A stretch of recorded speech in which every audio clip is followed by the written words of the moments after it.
सत्ताधारी शिवसेना व भाजप विरोधात काँग्रेसची निदर्शने। ठाणे महापालिकेच्या प्रत्येक सर्वसाधारण सभेत सत्ताधारी शिवसेना आणि भाजप यांच्यात जुंपली आहे।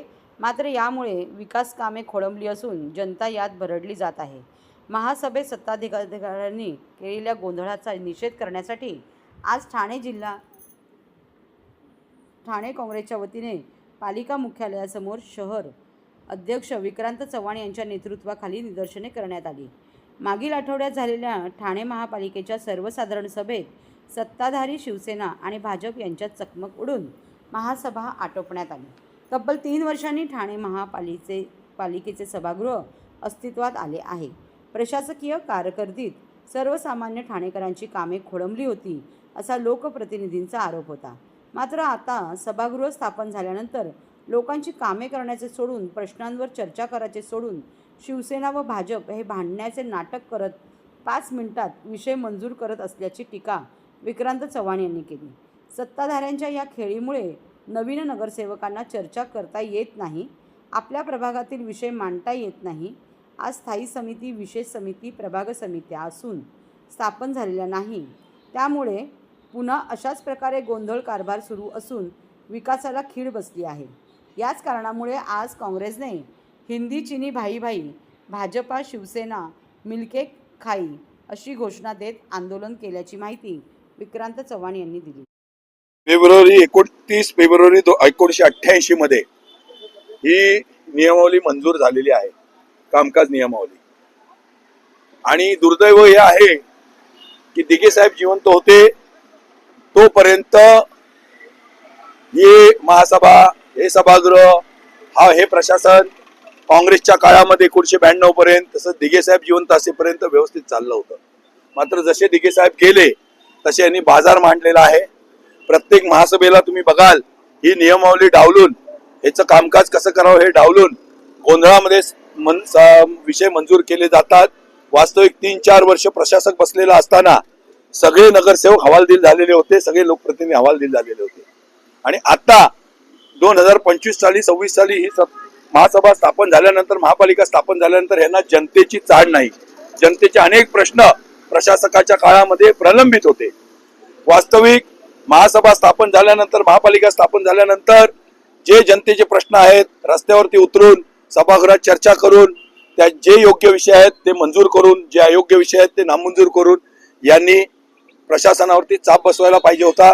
याने जी लोकांची आतापर्यंतची जी उणी आहेत ती भरून काढायला पाहिजे होती। लोक हवालदिल आहेत। घोडबंदरला तुम्ही बघाल तर दिवस रात्र वीज जाते, रस्ते खोदून ठेवलेले आहेत। प्रकाशबाई आहे इकडे, दिवस रात्र वीज खोदून जाते रस्ते, विजांचे खांब किंवा त्या वीज वाहिनी ट्रान्सफर करायला यांच्याकडे पैसे नाहीत। पावसाळा तोंडावरती आलेला आहे।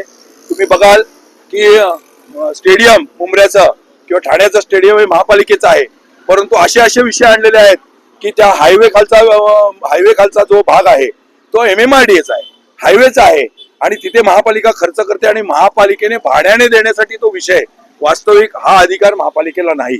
स्टेडियम महापालिकेचा आहे, मुंबऱ्याचं स्टेडियम महापालिकेचं आहे, शरद पवार स्टेडियम महापालिकेचं आहे, पण त्याच अनुषंगाने तो विषय त्यांनी आणलाय। म्हणजे असे विषय घेतलेले आहेत। मुंबऱ्याचा घनकचऱ्याचा विषय तुम्ही बघाल तर तो मुख्यमंत्री देवेंद्र फडणवीस यांचे जवळचे सहकारी प्रसाद लाड यांच्या कंपनीचा विषय आहे। तो जाणीवपूर्वक शिवसेनेने तहकूब करून ठेवलाय।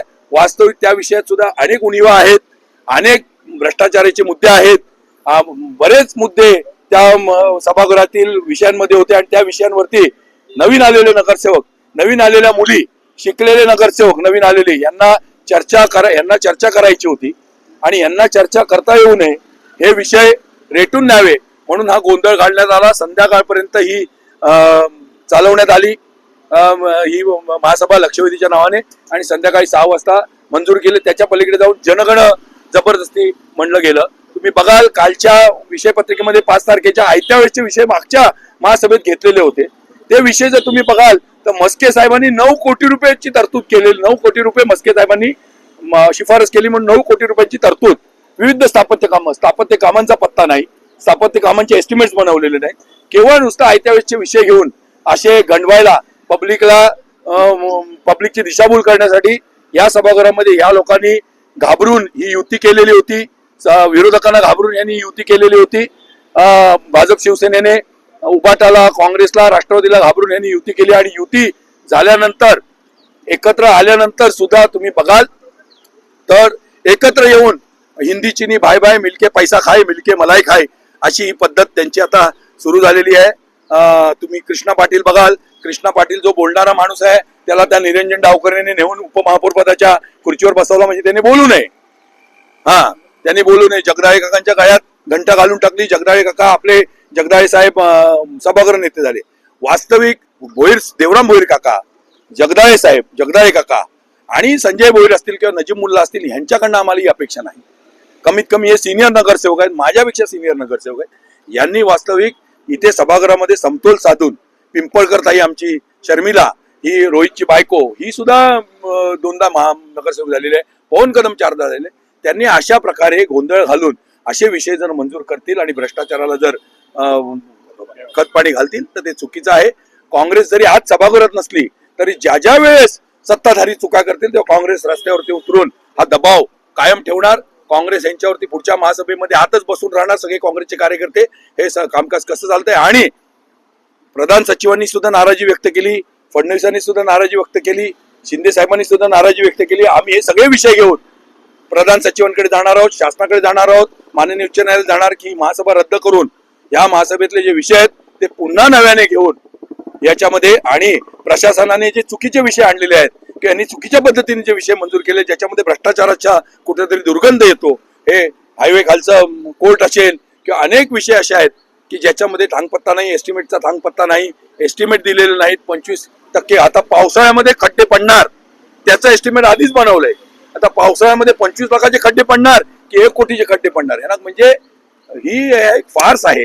ही महापालिका आधीच लुटून खाल्लेली आहे लोकांनी आणि आता उरलं सुरलं पण ओरबडायला निघालेत. लोकांची देणी बाकी आहेत.